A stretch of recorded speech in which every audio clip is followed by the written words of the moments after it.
자, 2024년 기출문제를 가지고요. 제가 1교시 OT 하면서 공부를 어떻게 하실지 공부하는 방법 순서를 잡아보자 그랬잖아요. 첫 번째 제가 이론 요약을 해드리면 그걸 가지고 여러분이 기본 뼈대를 잡으시고 그리고 교재를 참고하셔가지고 모범 답안을 만들고 그러니까 이제 일단은 그 워드로 모범 답안 만든 다음에 손으로 쓰면서 걔를 고쳐서 분량을 맞추고 계속해서 암기할 어찌됐건 그 샘플을 하나 만들어놔야 된다고 그랬죠.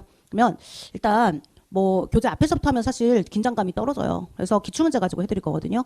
그 문제 1번 가지고 먼저 해볼게요. 두 개 한꺼번에 하기에는 양이 많으니까. 자, 1번 읽어보시면 주식회사 A는 항상 문제를 읽을 때는 이거는 개인적인 추천인데 시험 보실 때도 마찬가지고 세법을 읽으실 때는 무조건 끊으면서 읽으세요. 문제 읽을 때. 자, A는 끊고 2023년 3월경 끊고 환급 결정을 받았고 끊으세요. 환급 결정. 뭔가 경정 청구해서 환급될 수도 있고요. 아니면 뭔가 다른 어떤 사유를 통해서 환급이 됐을 수도 있어요. 결정을 했다는 얘기는 과세관청이 환급을 해주겠다라고 확정을 시킨 거고요. 자, 환급금이 어디에 충당되었다? 환급금 동그라미 끊고요. A회사에 줄 그으세요. 법인세에 충당되었다. 충당 동그라미. 과연 부가가치세 환급금을 법인세에 충당할 수 있을 것인가? 또는 A 세무서의 환급금이 B 세무서에 충당될 수 있을 것인가? 결론 다 됩니다. 되고요. 이거 가지고 그 과연 적법한가 이거 물어볼 수 있어요. 자, 물음 1에서 국세환급금 발생 원인 환급 결정 시기 충당 방법을 설명하세요 라고 되어 있고요. 여러분은 조금 지금 갑자기 맨땅에 헤딩으로 어려우실 수가 있으니까 기타 세법 66페이지 펼쳐놓으세요. 원래 이제 공부하실 때는 이게 예습이 안 돼 있으면 그냥 책 펼쳐놓고 보셔도 되는데 일단은 이론 요약해 드릴 거예요. 자, 지금 국세환급금의 충당과 환급 파트에 국세환급금이라고 하면요. 첫 번째 국세환급금의 충당과 환급을 하려면 제일 먼저 지금 이론 요약 잠깐 할 거예요. 국세환급금이 뭔지부터 정의하셔야지. 자, 첫 번째 국세환급금의 정의. 자, 국세환급금은 알고 있는 용어로 얘기해보자. 국세환급금이 뭐예요? 제가 만약에 뭐 이렇게 뭐라고 해야 되지? 뭐 도로 세무서 관련해서 세무서에 제가 무슨 화장실 이런데 뭐 이렇게 그런데 고치는 업자라고 칠게요. 세무서도 화장실 있는데 화장실 이렇게 뭐 비품 같은 게 망가질 수 있죠. 변기나 이런 게 뭐 깨졌거나. 그래서 수도 같은 게 수정 같은 게 날아갔거나. 그래서 제가 그거 고치러 갔어요. 그래서 고치고 50만 원 받았어요. 국세 환급금이에요? 아니죠. 국세 환급금 뭐예요? 쉽게 말해봐. 편한 말로. 일단 편한 말로. 머릿속에서 편한 말이 먼저 나와야 되니까. 세금 돌려받는 거죠. 그 세금을 돌려받는다. 납세무자가 원래 국세 환급금은 원본이 뭐였어야 돼요? 세금이었어야 되죠. 답안지 쓰시면서 세금이라고 하시면 안 돼요. 이제부터 약속이야. 국세 및 강제징수비. 세금이라는 말을 머릿속에 떠올려. 근데 세금 환급받은 거예요 하고 싶으시죠? 근데 냈던 세금 환급받는 거죠. 그렇죠? 냈던 납세무자가 납부한 세금 있어 보이게 적어. 국세 및 강제징수비가 납부한 국세 및 아니면 국세 하셔도 거기까지는 괜찮아. 강제징수비 빠뜨렸다고 뭐 오답은 아니야. 근데 세금보다는 가급적이면 그 세금이 혹시 관세면 어쩌라고. 그렇잖아요. 그래서 강제징수비. 자, 국세환급금 하면 원래 저거는 기본 전제로 베이스로 깔리는 거고요. 뭐가 나와? 국세환급금은 둘 중에 하나죠. 노란색 어디 갔냐? 과호납금. 환급액. 환급액 하면 다 알아들어. 풀어서 안 써도 돼. 아니면 과호납금은 과호납세액을 돌려주는 거 이래도 되고 그거는 편한 대로. 또 그다음 나와야 되는 거. 부가가치세 납부세액 계산 어떻게 해요? 과세표준 곱하기 세율 매출세액에서 공제 가능한 매입세액 빼면 납부세액인데 마이너스가 나오면 환급세액이라고 하지. 그거 과호납이에요? 아니죠. 법에 따라 계산한 환급세액. 원천징수 13월의 급여. 걔네들도 법에 따라 자 세법에 따라 다른 환급액. 키워드가 뭐가 들어가지? 그래서 납부한 국세 강제징수비 중 과호납금 그 다음에 세법에 따른 환급금. 과호납 세법 두 개가 나오죠. 자 그러면 세법에 따른 환급액. 자 그럼 국세 환급금은요.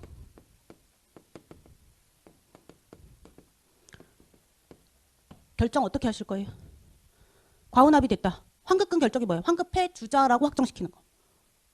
과호납이 확인되면 6개월 기다려라 이래요.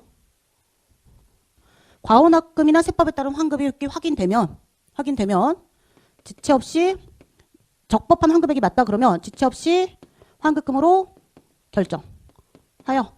교재에서 좀 더 문장으로 확장시킬 거예요. 그리고 어떻게 한다? 결정 후. 자, 부가가치세 일반 환급 며칠이네요. 걔가 원칙 따라간 거거든. 30일. 그러니까 걔는 조금 특이한 거긴 한데 그래서 별도로 규정을 준 거긴 한데 그래서 30일 이내에 환급. 잘 모르겠으면 한다 하세요. 한다. 근데 확실하다 그러면 하여야 한다. 됐죠? 환급 하여야 한다. 자, 그런데 세 번째 환급금이 나오면 지금 지문 보니까 충당 나오잖아요. 국세 환급금 파트는 국세기본법을 열심히 공부하시면 충당이 꼭 나오거든요. 충당 규정이 되게 중요해요. 자, 첫 번째 충당의 개념이 무엇인가? 충당의 개념. 납부할 세액과 환급받을 세액을 상계시키는 그렇게 그건 적으면 돼. 왜냐면 개념이 법조문에 막 이쁘게 적혀 있지 않아. 그래서 자, 충당의 개념이 뭐죠? 세액 충당의 개념은 납부할 세액과 자, 납부할 세액이잖아. 아니면 국세 강제징수비 하셔도 되고 납부할 세액과 환급받을 세액을 키워드만 적고 있어요 지금. 얘는 중요한 게 아니야. 충당을 어떻게 하느냐가 중요한 거라서 환급받을 세액을 상계 처리하는 게 충당이죠. 왜? 충당할 수 있냐 없냐 물어보려면 충당이 뭔지 간단하게 적어줘야 되거든. 자, 그러면 충당의 방법은 충당을 하려면 어떻게 하셔야 돼요? 직권충당이 원칙이에요. 신청에 의한 충당이 원칙이에요. 동의. 동의가 있는 경우에 충당이 원칙이죠. 자, 충당의 방법이라고 해야 되나? 충당 요건. 뭐 요건 정도. 제목은 그냥 알아서 적으시면 되고요. 자, 어떻게 정도 한장 항상 원칙과 예외. 원칙과 예외. 원칙은 어떻게 충당하셔야 돼요? 납세자의 동의가 있는 경우에 하나여 충당한다. 납세자의 납세 의무자 해도 되고 어차피 납세 의무자와 납세자 사이에는 원천 징수 의무, 납세 조합 징수 의무, 그다음에 대리 납부 의무 3개 차이밖에 없어서 그냥 막 써 그냥 그건 섞어 써도 큰 상관 없어요. 물적 납세무 이런 거 얘기할 때만 좀 조심하시면 되고요. 자, 납세 의무자 또는 납세자. 예. 동의가 있는 경우에 하나여 충당 가능하고요. 단 납세자가 동의한다는 얘기는 관할 세무서가 물어봤다는 얘기인데 이러한 충당, 환급금이 있을 때 납세자는 신청할 수 있다. 스스로 신청도 가능해요. 단 납세자 스스로 단 좀 그런가? 신청도 가능. 이건 그냥 뭐 붙이시고 예외. 예외는 뭘까요? 원칙이 동의가 있어야 충당이니까 예외는 동의 없이 직권 충당이죠.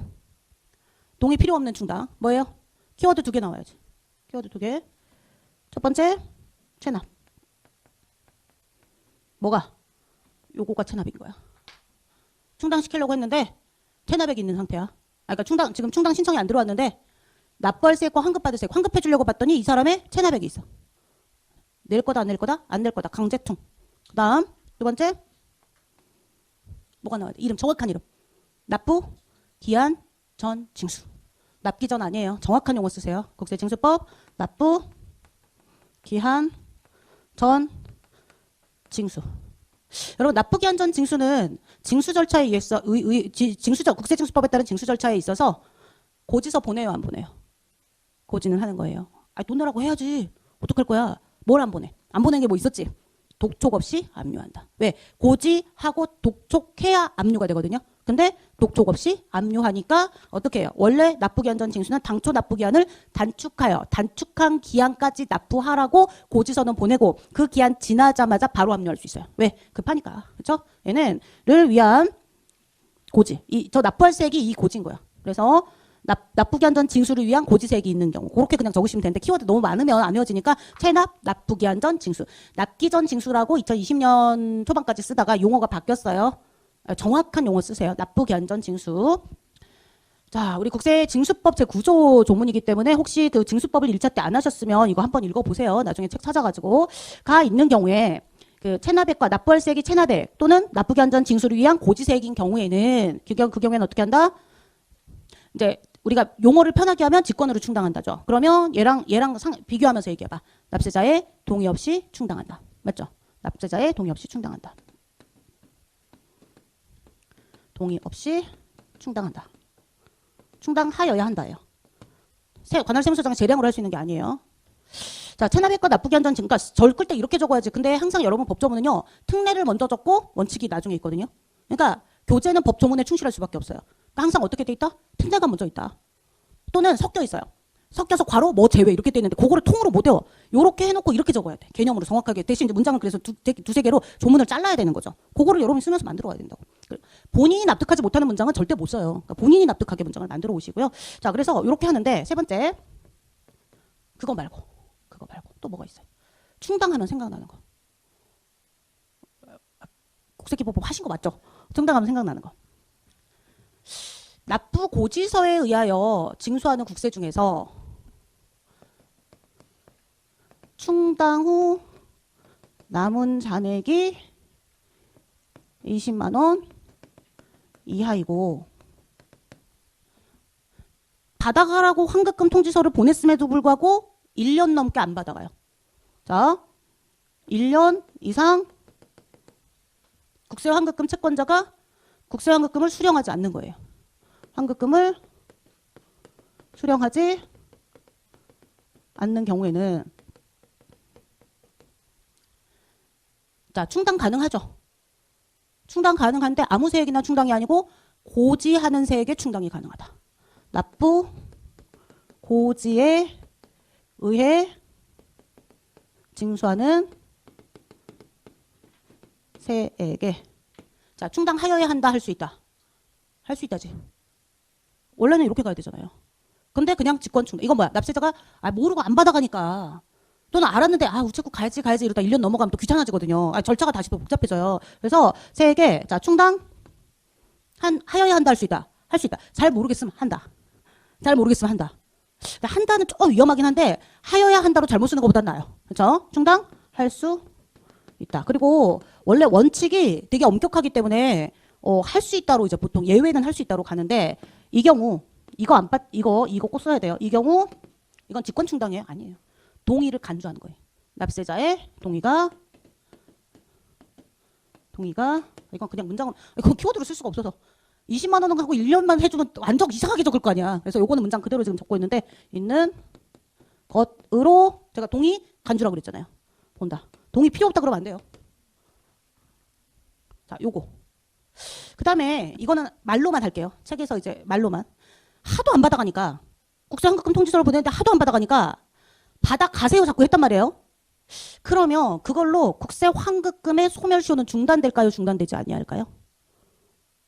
자, 국세징수권의 소멸시효는 고지, 독촉, 압류, 교부청구 등으로 소멸시효가 중단되고 중단사유 종결되면 새로의 시효가 계산돼서 굉장히 강력한 제도죠. 시효 중단은.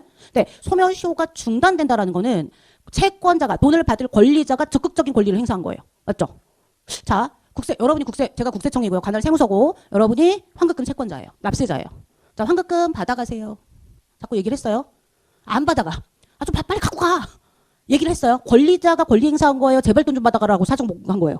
권리자가 권리 행사한 게 아니고 돈 좀 제발 받아가세요라고 한 거잖아요. 걔는 소멸시효, 국세환급금 소멸시효, 중단 사유이다 아니다? 아니다. 그것도 조문인데 그거는 혹시 문제가 나오면 알아만 들으실 수 있게. 그런 것들은 그냥 알아듣고 사례 판단, 상황 판단 할 수 있게만 하시면 되는데 이런 것들은 이제 조문으로 적어야 될 수도 있어요. 왜냐면 이거 적을 때 조금 부족하다 그러면 추가로 넣어줘야 되니까. 그 다음에 뭐 더 적자 치면 충당했을 때 그러면 환급금을 직접 지급할 때가 있고 충당할 때가 있을 건데 충당할 때 국세가상금 지급해요 말아요. 당연히 해야지. 퉁치면 이제 안 줘? 그럼 나 퉁 안 칠 거야. 맞잖아. 아니 그러면 국가 입장에서는 퉁치는 게 더 좋죠. 왜요? 띄어먹힐 확률이 줄어들잖아요. 근데 그렇지만 납세자 권리니까 납세자한테 권한을 맡겨놨는데 충당한다 그러면 이자 안 준대. 국상급 가상금. 이자 안 준대. 말이 안 되는 소리지. 충당은 뭐예요? 주고받은 거잖아요. 다만 내 눈에 그렇게 안 보일 뿐이지. 자, 충당했을 때도 국상급 가상금 지급한다. 이런 것들. 그래서 가장 중요한 키워드는 몇 개 없어요, 사실은. 그러니까 충당은 적을 게 몇 개 없는데 기출문제라서 제가 그냥 요거 끌어다가 쓰는 거고요. 자, 지금 이 문제가 보시면 물음 1에 국세기본법상 국세환급금의 발생 원인, 환급금 결정 시기, 충당 방법. 근데 사실 환급금 결정 시기를 좀 디테일하게 적으시면 이게 이제 10점 만점이 되는데 그거는 이렇게 다 적어야 돼 갖고 제가 칸이 좀 부족하고 그래서 그냥 책으로 갖고 왔거든요. 그러니까 지금 이렇게 내용을 그렇게 하려고 하고 66페이지 펼쳐 보세요. 기타세법 책. 없으신 분들은 그냥 이제 화면 칠판 참고해갖고 그냥 일단은 오늘은 들으세요. 자, 66페이지 보시면 자, 제4절 국세 환급되어 있습니다. 자, 국가가 납세자에게 과호납금 또는 환급세액을 반환하는 것이라고 파란색 글씨 돼 있죠. 머릿속에 환급금은 세금이다. 세금이 반환되는 거다. 그거죠. 자, 그럼 반환이라는 키워드 쓰면 좋겠구나 라고 혹시 생각됐다면 반환에 동그라미 하나 쳐놓고 실은 돌려주는 거 해도 되고요. 그거는. 자, 밑에 양가로 1번에 국세환급금 결정. 자, 박스는 잠깐 건너뛰시고 세무서장은 끊고요. 납세의무자가 끊고요. 자, 길게 동그라미. 국세 및 강제징수비 길게 동그라미. 앞으로 세금 이름을 적고, 세금을 환급한다. 이러고 싶을 때는 잘 모르겠으면 국세 이렇게 적으세요. 아니면 국세 및 강제징수비 하면 더 좋고. 아셨죠? 국세 및 강제징수비로서 끊고요. 자, 납부한 금액 중 끊으세요. 그래서 결국 뭐냐면 국세 납부가 키워드예요. 맞죠? 납부한 국세를 환급해 주는 거죠. 근데 그 납부한 국세가 어떻게 왜 환급이 되느냐 사유가 두 개예요. 괄호 열고 잘못 납부하거나 끊고 초과하여 납부한 금액 괄호 닫고. 그걸 뭐라고 부른다? 과오납금. 근데 답안지 쓰면서 과납과 오납의 차이를 적을 이유는 없다. 중요한 거는 환급해 줄 거냐 말 거냐가 중요한 거죠. 그렇죠? 어찌됐건 주면 되는 거 아니야. 근데 키워드는 과오납은 안 낼 거 낸 거고 부가가치세법에 따른 환급세액은 과오납이 아니잖아요. 잘 생각해봐. 맞죠? 그래서 걔는 뭐라고 부른다? 괄호 열고 세법에 따라 환급하여야 할 끊고 환급세액 괄호 닫고.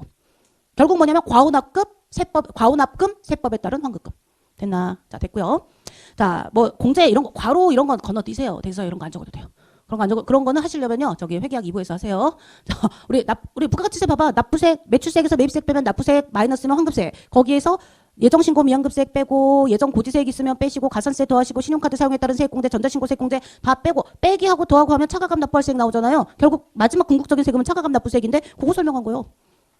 그런 거에 쫄지 말라고. 작은 것은 보통 넘어가. 키워드 됐고요. 자, 그럼 혹시 형광펜 있다 그러면. 저는 이제 개인적으로 형광펜 사랑하는 사람이라 색깔 한 두세 개 이상. 자, 키워드 그러면 일단 여기 납세의무자 형광펜.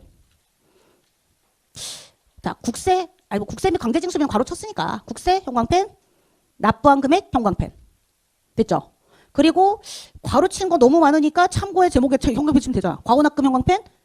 자, 환급세액 이름이 환급세액은요. 환급세액이라고 하면 헷갈려요. 그냥 세법에 따른 환급액이라고 글자를 적어놓고 형광펜을 칠해놓으면 돼요. 아니면 위에 아까 괄호에 세법에 따른 환급세액. 요렇게. 됐죠?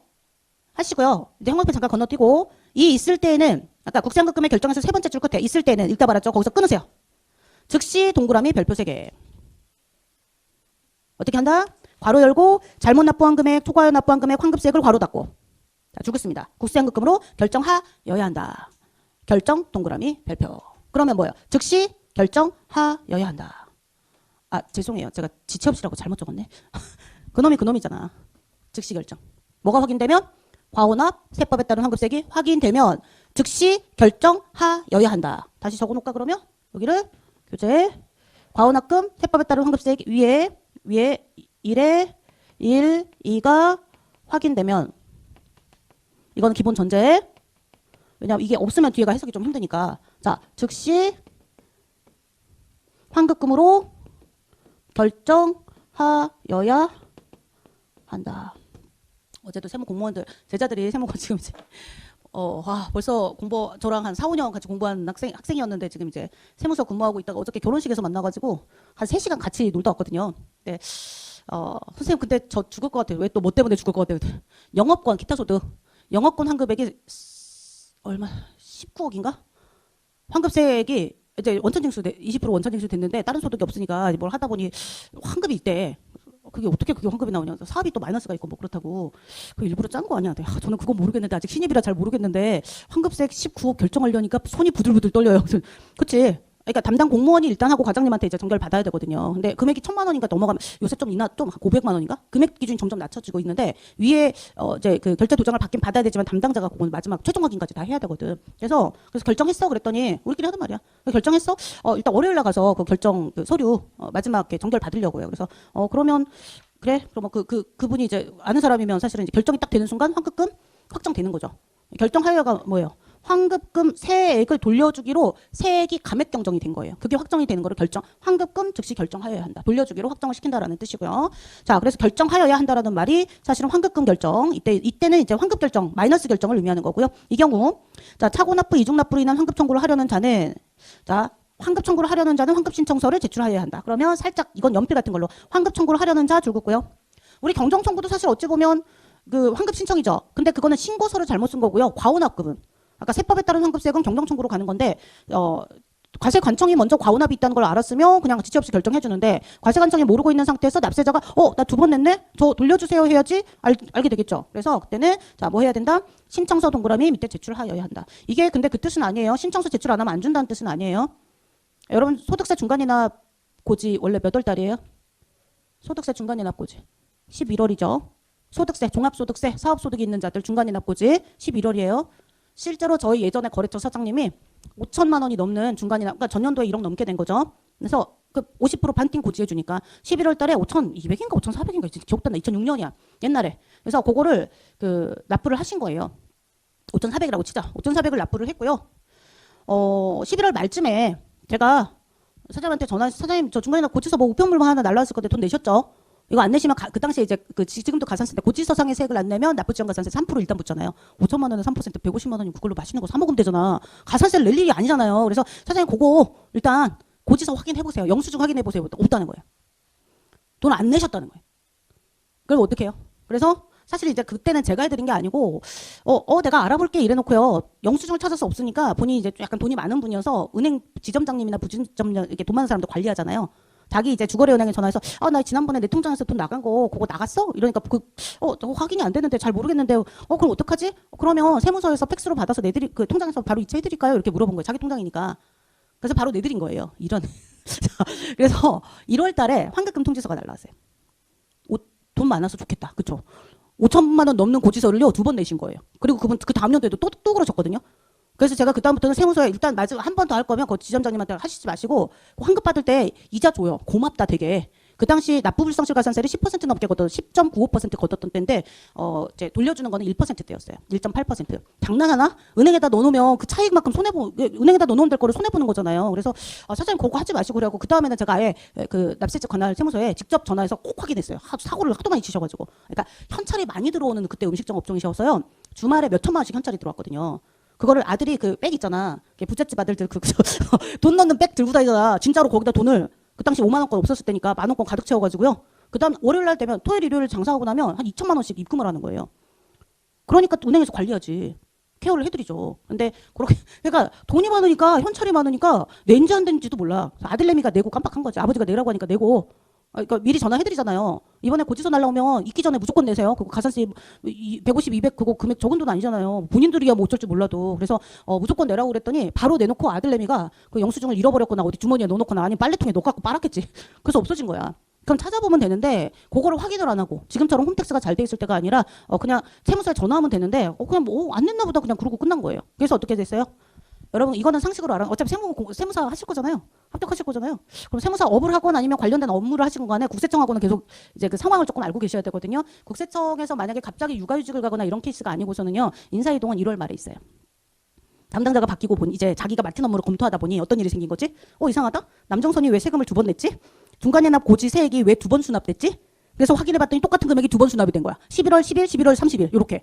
그럼 딱 보자마자 그리고 고지서 모양이 똑같은 거죠. 번호가 똑같잖아요. 지금이라면 그게 쉽지 않아요. 왜냐면 은행에서 점검이 바로 될 거야. 2006년이라고.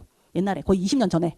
그러다 보니까 그때가 좀 그게 이제 점검이 안 된 거예요. 그래서 바로 1월 달에 고지서 바로 날라왔어요. 그러니까 국제환급금 통지서 돈 받아왔어요. 이렇게. 정말 혼났잖아요. 남세무사 뭘 어떻게 했길래 환급이 나와? 그게 아니고 사장님 은행에서 사고 친 건데 왜 저한테 이자 나왔잖아요. 이자 조금 더 나왔잖아요. 그리고 은행 이자랑 비교는 안 해드려. 이자 나왔잖아요. 그게 괜찮은 거예요. 손해 안 보신 거예요. 그러고 넘어갔는데 주변에 과오납 그렇게 하신 분들 저 진짜로 4-5번 이상 봤어요. 그분이 2번 차지했고 또 있었어요. 그래서 국세 이 과오납이라고 하는 거는 자 지금 이 얘기를 통해서 뭘 할 수 있다? 담당 공무원이 알면 즉시 환급금 결정해 주는 거예요. 근데 오늘 과오납을 오늘 알았어. 그럼 환급금 결정을 이제 뭐 오늘이나 내일 해가지고 환급금 결정을 했다라고 해서 오늘 돈이 나갈 수 있어요? 아니죠. 돈 나가는 부서가 따로 있겠죠. 그래서 어떻게 한다? 환급금이 결정되고 나면 환급은 늦어도 30일 이내에 환급하여야 한다. 그거 조금 이따 해드릴 거고 67페이지에 양가로 3번. 자, 국세환급금의 지급 동그라미. 자, 국세환급금 좀 끊고요.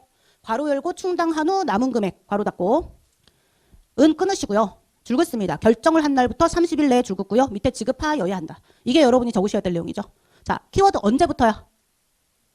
과오납하고부터예요? 아니죠. 결정하고죠. 시작 지점 잘 짚어야 돼. 결정 동그라미, 30일 동그라미, 지급할 수 있다 아니에요. 하여야 한다예요. 됐죠? 하시고요.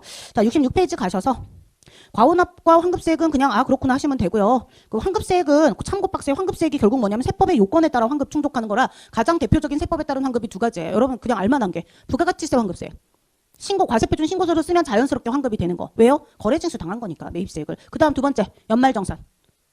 연말정산. 근로소득 연말정산하면 결정세액보다 종합소득세, 근로소득에 대한 종합소득세 결정세액보다 원천징수 당한 기납부세액이 더 크면 13월에 급여 13월에 보너스 환급받죠. 그것도 세법에 따른 환급이잖아요. 맞죠? 가장 대표적인 게 연말정산 시 원천징수세액의 환급과 부가가치세 환급세 이런 것들 또는 뭐 이제 조특법상에 따른 감면에 따른 환급 이런 것들도 있을 것이고 하시고요. 양가로 2번 국세환급금의 충당 동그라미. 자, 이거를 문장으로 표로 이렇게 돼 있는 걸 여러분 이렇게만 읽고 이 뼈대를 한 다음에 얘만 읽는다고 적히겠냐고. 답안지를 만들어 대신 얘가 샘플을 문장을 갖고 있잖아요. 그중에 발췌를 해야 된다는 거야. 신청에 의한 충당, 납부고지에 의하는 국세 괄호 잠깐 건너뛰시고요. 와 세법에 의해 자진 납부하는 국세는 끊으세요.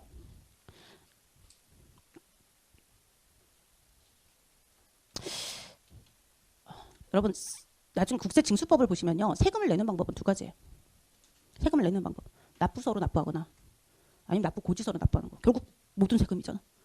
그걸 고지하는 국세와 스스로 자진 납부하는 거를 쓸 필요는 없어요. 되게 중요한 건 아니에요. 근데 뭐는 중요해요? 우리 납부기한 전 징수는 직권 충당할 거잖아요. 그러니까 자 괄호에 납부기한 전 징수 체크 제외 동그라미.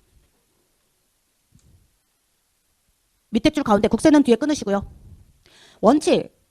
자 국세는 줄 긋고요. 동의하는 경우에 하나여 충당한다 줄을 그어 놓으세요. 그리고 이런 말은 같이 외워놓으면 좋아요. 외워놓긴 좋긴 좋은데 너무 좋다고 다 외울 필요는 없어요. 그러니까 뼈대를 만들 때는 그냥 기본 뼈대만 먼저 해놓고요. 이런 애들은 말로 만든 모범 답안에 하나 정도 넣어놓으세요. 그럼 언제 납부가 된 걸로 봐요? 실제로 충당이 된 날은 아니고요. 언제? 예, 청구한 날. 청구를 한 날에 길게 동그라미. 충당은 어차피 다 들어가고 충당 청구가 청구지. 청구한 날 납부한 것으로 본다. 아셨어요? 그러면 그 얘기가 무슨 얘기죠? 납부할 세액이 있고요. 환급받을 세액이 있는데 얘는 지금 체납액이 아닌 상태죠. 납부할 세액이 체납액이 아닌 거죠. 환급받을 세액에 대해서는 언제까지 환급가상금 주는 거예요? 청구한 날까지. 사실은 그 개념이에요. 들었고 지사해서 라고 저는 얘기하는데 거기까지는 됐고 됐죠? 청구를 한 날. 직권충당. 자 직권충당. 납세자의 의사와 관계없이 사실은 의사와 관계없이보다는 동의와 관계없이 납세자의 동의와 관계없이 어떻게 한다? 직권으로 충당한다.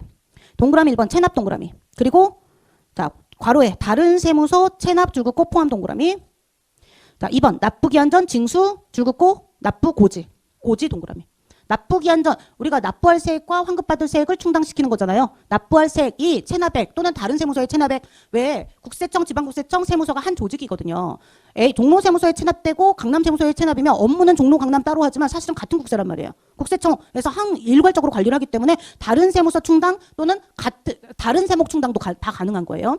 이제 뭐 실무적으로 들어가면 이제 국세 공무원이다 그러면 체납액이 한 10개가 있다 그러면 뭐부터 순차적으로 할 거냐 그건 이제 공무원들의 영역이고 그것까지는 우리는 할 필요 없고. 자 소액채권 충당. 자 이게 괄호 열고 국세환급금 중 끊고요. 충당하는 남은 금액 괄호 닫고 이게 강제로 충당하라는 얘기가 아니고요. 만약에 체납액이 있었으면 직권 충당하라는 얘기고 납세자가 동의했거나 신청했다면 충당하라는 거고 체납액이나 납부기한 전 징수가 아닌데 충당 신청 없었으면 그냥 남은 금액이 그 자체가 되는 거잖아요. 그래서 혹시 만에 하나 법령에 의해서 또는 신청에 의해서 충당해야 되는 사유가 있다면 충당부터 하시고 그리고 남은 금액 동그라미. 개념은 충당을 무조건 하라는 얘기가 아니야. 의미 이해하셔야 되고. 자 얼마? 형광펜 20만 원이야. 이제 파란색으로 체크된 거. 이거 개정이죠. 10만 원에서 20만 원으로 최근에 개정됐어요. 20만 원 이하 체크하시고요. 끊고요. 원래 환급금 결정하면 그때부터 30일 이내 지급이죠. 그쵸? 환급 될지 안 될지 확정부터 시켜야지. 결정한 날부터요. 결정 동그라미. 결정일부터. 그러니까 카운트를 잘해야지. 그냥 1년 이내 하는 거하고 결정일로부터 1년 이내는 의미가 얼마나 깔끔하게 끝나느냐 대강이냐가 달라요. 결정일부터 며칠 이내? 1년 이내. 형광펜. 결정일, 결정한 날, 형광펜, 1년 이내. 지급 결정 그냥 결정한 날 이렇게 하시면 되고. 자, 환급이 이루어지지 아니하는 경우에는 끊고요. 아무데나 충당 안 돼요. 고지할 때 빼고 고지하겠다 이 뜻이에요. 그쵸? 맞잖아요.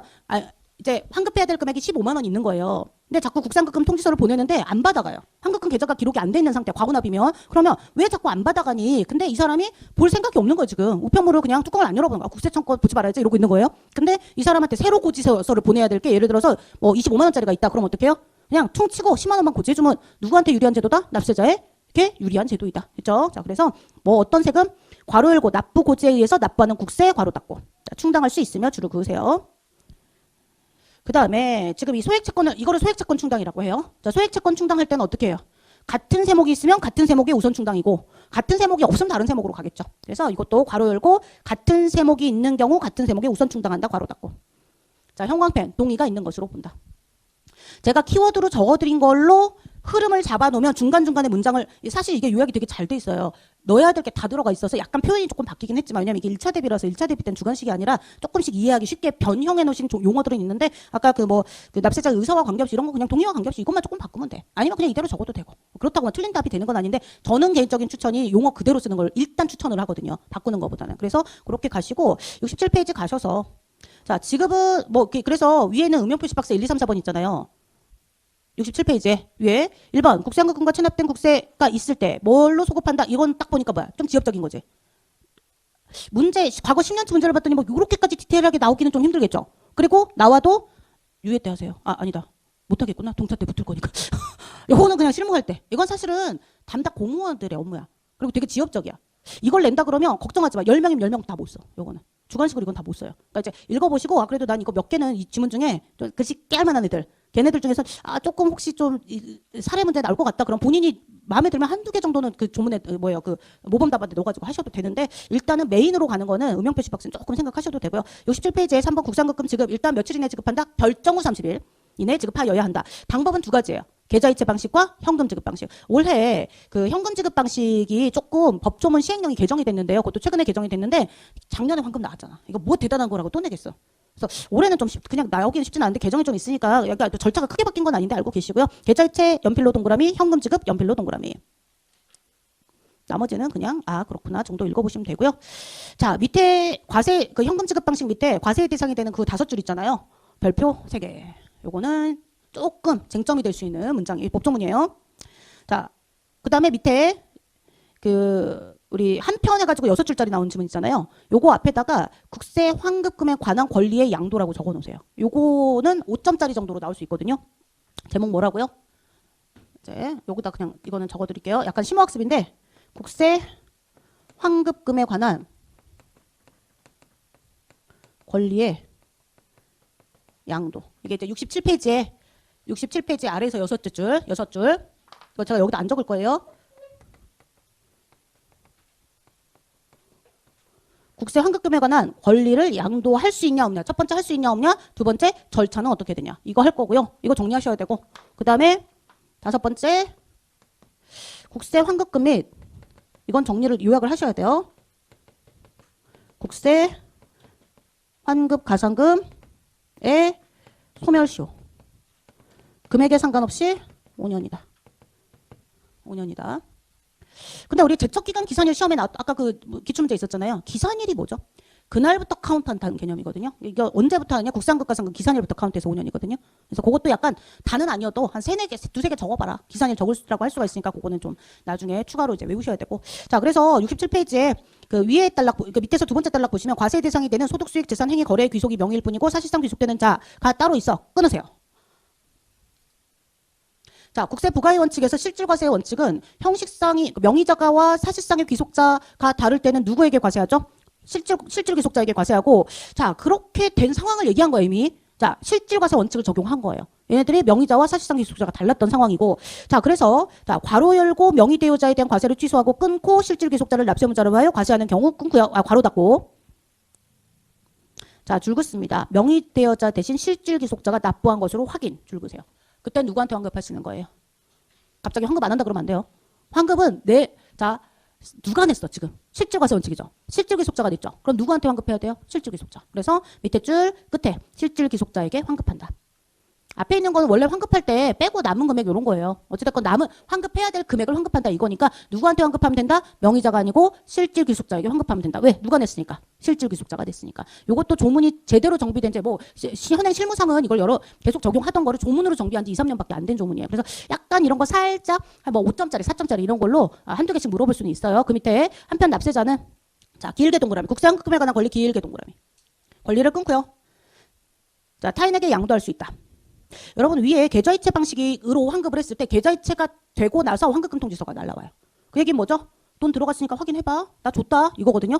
현금 지급 방식은요. 계좌번호를 모르는 거야. 그러면 현금 지급 방식이면 우편으로 보내줘요.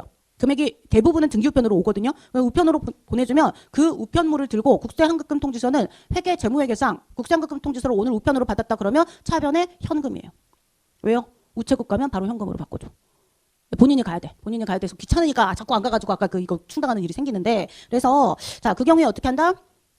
지금 계좌 국세환급금 통지서가 갔는데 이미 계좌이체가 됐다 그럼 걔는 환급금이에요. 끝난 거예요. 끝난 거죠. 또 현금 지급 방식이다. 그러면 국세환급금 통지서를 여러분한테 제가 세무서가 보내드렸으면 그거는 그냥 그 종이를 A가 B한테 국세환급금을 주고 싶은 거예요. A가 자기가 환급받을 금액이 1억이 있는데 B가 자꾸 돈 내놓으라고 날린 거야. 빚을 져가지고. 야 근데 내가 국세청에서 1억 받을 거 있어. 기다려봐. 받아서 줄게. 너를 어떻게 믿어. 내가 직접 받을래. 이거예요. 그래서 계좌이체 지급 방식, 현금 지급 방식의 국세환급금 통지서가 아예 발급이 안 된 상태. 조만간 줄게. 즉 언제와 언제 사이 지체 없이 결정돼서 아직 환급되기 전에. 그러면 그거는 받을 권리죠. 그래서 권리 동그라미. 여러분 국세 환급금을 양도하는 게 아니에요. 그건 지들끼리 알아서 하라고 하면 되고. 환급받은 금액을 계좌에 들어온 돈 양도하는 건 알아서 하세요. 그거는 국세 세법이 다룰 바가 아니지. 니들끼리 알아서 해. 근데 세무서에 와서 이들이 주장하는 거죠. A가 환급받아야 되는데 저기요 세무서장님 저 이거 그냥 B가 저 괴롭히니까 이거 자기가 빚진 거지. B한테 그 돈 주시면 안 될까요? 그래 줄게. 근데 너 충당하고 남은 금액 줄 거야. 괜찮니? 이거예요. 그래서 자 타인에게 양도할 수 있다 없다? 있다. 권리 동그라미 양도할 수 있다 줄을 그으시고요. 자 끊고 국세환급금에 관한 권리를 타인에게 양도하려는 납세자는 끊으세요. 이 납세자가 환급금 채권자죠. 그렇죠? 어떻게 한다? 자 제일 중요한 거 환급금 통지서를 발급하기 전. 계좌이체면 환급금 통지서가 발급됐다는 얘기는 계좌이체가 됐다는 얘기예요. 그 통장 들어간 돈으로 알아서 하시라는 얘기고 현금 지급 방식이면 그거 갖고 우체국 가면 되잖아. 그걸 굳이 저 A 명의로 B 명의로 바꿔주세요 하면 할 필요 없죠. 왜냐면 A랑 B랑 손잡고 같이 우체국 가면 되는 건데 그건 우리 알 바 아니야. 세무서가 알 바 아니고. 그래서 자 발급하기 전 동그라미. 그럼 국세 환급금에 관한 권리 양도 절차를 간단하게 약수를 하시오. 그러면 이 내용이 되는 거죠. 발급하기 전. 파란색 글씨가 실제로 여러분 중요하게 생각하셔야 될 글씨들이고요. 예, 자 끊고요. 자 뭐 한다? 문서로 줄 긋고 모든 업무는 아주 이상한 거 아니면 다 세무서장이에요. 잘 모르겠으면 다 세무서장 하시면 돼요. 세무서장에게 요구하여야 한다. 근데 쌤 이거는 양도 요구해도 되고 안 해도 되는 거잖아요. 앞에랑 같이 읽어야 돼. 권리를 양도하려면 요구하여야 한다요. 그러니까 결국 권리 양도하고 싶으면 신청하세요라는 뜻인데 요구하여야 한다만 읽으면 안 돼. 앞에 위에 바로 위에 양도하려는 납세자는 요구하여야 한다.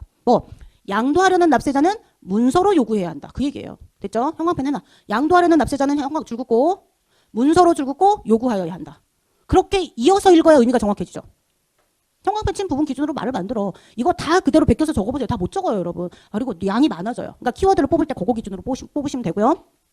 자, 끊고 세무서장의 업무는 그럼 어떻게 해요? 양도의 요구가 있는 경우에 밑에 줄에 끊으시고요. 자, 양도인 동그라미, 양수인 동그라미.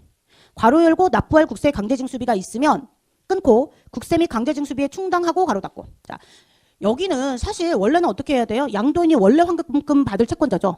양도인한테 주시면 지들끼리 알아서 하면 되는데 굳이 세무서 와서 며칠만 기다리면 되는데 30일 이내에 줄 건데 굳이 B한테 주래요. 그럼 어떻게 해요? 엄격하게 가야죠. 체납이 아니라고 하더라도요. 직권으로 양도인이 납부할 모든 국세, 납부할 국세 모든 국세예요. 양도인의 모든 국세, 양수인의 모든 국세 퉁치고 남은 금액을 환급해 주는 거예요. 그래도 괜찮다면 하세요. 됐죠? 자, 그래서 그 다음에 어떻게 해요? 충당하고 남은 금액 동그라미 치시고요. 자, 양도의 요구에 지체 없이 따라야 한다가 뭐예요? 괄호 열고 양도의 요구에 지체 없이 따라야 한다. 괄호 닫고. 환급금 채권자로 바꿔준다는 뜻이죠. 응? 양도의 요구를 받아들인다. 뭐 이러시면 되는 거고. 그거는 그대로 적어도 되고. 자, 그리고 어떻게 한다? 글자로 적을 때는 충당하고 뒤에 줄 긋습니다. 남은 금액 동그라미 누구에게? 양도인에게 지급해요? 아니죠. 양수인에게 지급하여야 한다. 왜냐면 이게 환급금에 관한 채권의 채권자가 원래 채권자가 채권을 양도한 거니까 양도인 양수인이라고 이름을 쓰는데 아니면 그런 말이 기억 안 나면 그러니까 본래 환급받을 사람 말고 양도 받은 사람한테 환급한다. 그래도 그런 건 상관없어요. 되셨죠? 그래서 요거는 환급에 관련된 내용을 10점짜리로 이렇게 하시면 되고 68페이지 가셔가지고요. 자, 위에서 두 번째 줄에 세무서장이 끊고 괄호 열고 국세 환급금의 결정이 취소됨에 따라 끊고 이미 충당되거나 지급된 금액의 반환을 청구 괄호 닫고 반환을 청구 줄을 그으세요. 그때는 어떻게 한다? 자, 국세징수법 동그라미 준용한다 동그라미. 여러분 국세징수법을 공부를 원래는 했었어야 돼요. 했다고 믿고 국세징수법상 세금을 걷는 방법 징수 좁은 의미의 징수 절차는요. 일단 납부 고지서를 먼저 보내고요. 고지서상의 납부기한이 지정 납부기한이 지나고 나면 독촉장을 보내요. 독촉장에 정해진 기한이 지나고 나면 원칙적으로 예외가 두 가지가 있지만 독촉장에 정한 기한이 지나고 나면 압류 절차, 강제징수 절차로 들어가고 압류하면 매각하고 외각하고 청산하면 끝나는 거예요. 그랬는데도 부족하면 다시 제2차 납세무자한테 납부 고지를 또 하는 거예요. 그 순서대로 가는 건데요. 그래서 결국 환급금을 주지 말아야 되는데 환급금 결정을 잘못한 거야. 환급하지 말아야 되는데 환급인 줄 알고 줬는데 이거 아니네? 얘 환급받으면 안 되는데? 라는 상황이 이미 돈 주고 나서 또는 충당하거나 지급해버리고 나서 그 사건이 생기면 고지서 보내가지고 빨리 내세요. 안 되면 독촉장, 그 다음에 안 되면 압류. 바로 즉시 압류로 넘어가면 절차 위배예요. 절차 위배하면 다 이제 난리 나는 거예요. 무효가 되는 거. 세무조사도 무효가 돼요. 하시고 국상급과 상금은 됐어요. 넘어가시고요. 정리하실 때 할 수 있다 그러면 사실은 69페이지에 있는 국상급과 상금 기산일 중에 일부는 외워놓는 게 좋아요. 네. 왜 몇 개 서술해봐라. 왜냐면 국상급 가상금 기산일이 이자 카운트하는 기간이기도 하지만 그때부터 소멸시효가 시작이 카운트가 됐거든요. 근데 다 적으라고 하긴 힘들겠지. 객관식 아니잖아. 그러면 두세 개 적으라 하면 6개 적으라고 해도 6개 다 못 적어도 아예 하나도 못 적는 것보다는 2개, 3개는 만들어 놔야 되잖아요. 쉬운 것부터 찾아. 뭐야? 세법 개정. 3번. 법률 개정. 그러면 시행일 줄긋고요. 옆에 적어놔. 의 다음 날. 위에 있는데 적을 때 빼먹으면 안 되니까 위에서 두 번째 줄에 다음 날 있잖아. 적을 땐 어떻게 적어야 돼? 법률이 개정되어서 환급하는 경우에는 어떻게 한다? 시행일에 해당 개정 법률 시행일에 다음 날부터 기산한다. 이렇게 쓰시면 되는 거고요. 감면 위에 감면 결정일. 감면 결정일. 그 정도만 하시면 돼요. 밑에 거 굳이 4개 중에 2개만 뭐 예를 들어 4개 적으라고 해도 뭐 2개나 3개 적으면 되는 거예요. 얼추 그래도 뭐 우리 10점 중에 5점만 일단 받으면 된다고 그랬잖아. 그런데 4번 적느라 애쓰지 마시고 2번, 3번만 외워도 돼요. 그런데 조금 더 할 수 있다 그러면 사실 에너지 좀만 투자하면 차고납부 있죠. 위에 1번. 이거 안 어렵거든. 차고납부 뭐야? 아까 그거 고지서 2번 낸 거. 그러면 자, 첫 번째 11월 10일 날 5천만 원 냈어요. 그리고 11월 20일 날 5천만 원 냈어요. 언제부터 과호납이에요? 20일부터죠. 그러면 납부일의 다음 날. 납부일 동그라미 다음 날. 그렇게 해서 3개만 외워도 75%로 아니야? 난 4번은 안 적을 거야. 적고 싶으시면 적으시고. 자, 그렇게 하시면 돼요. 자, 쉬는 시간 드릴 거고요. 쉬는 시간 10분 드릴 거고, 제가 중간에 와서, 이제 그때부터 쓰는 시간 드릴 거거든요. 어떻게? 완벽하게 못 만들어. 어차피 다음 주까지 해갖고 오셔야 되는데, 얼추 한번 적어봐야 돼. 요거 한 거 하나 만드셔야 되고요. 간단하게. 똑같이는 안 해도 돼. 여러분 걸로. 첫 번째 뭐 하라고 그랬어요? 요약자료. 요약자료 만들고. 그리고 그거 기반으로 이제 오늘 워드는 못 치니까 여기서 갑자기 뭐 노트북으로 해라 이럴 순 없잖아요. 여기 그래서 분량이 적어서 24년께 딱 샘플이 좋아. 66, 67페이지를 첨부해서 답안지 한 페이지를 여기 있는 거를 문장으로 풀어서 만들어 보는 거야. 그래서 그게 너무 사이즈가 크다 그러면 아까 그거 있죠. 24년 기출문제 10점짜리. 그거 하나를 이거 참고해갖고 만들어 보는 거예요. 샘플로 상당히 좋아요. 그래서 그거 시간 드릴 거니까 쉬는 시간에는 10분 쉬세요. 쉬시고 이어서 이거 만드는 것부터 이제 시작할게요. 잠깐 쉬겠습니다.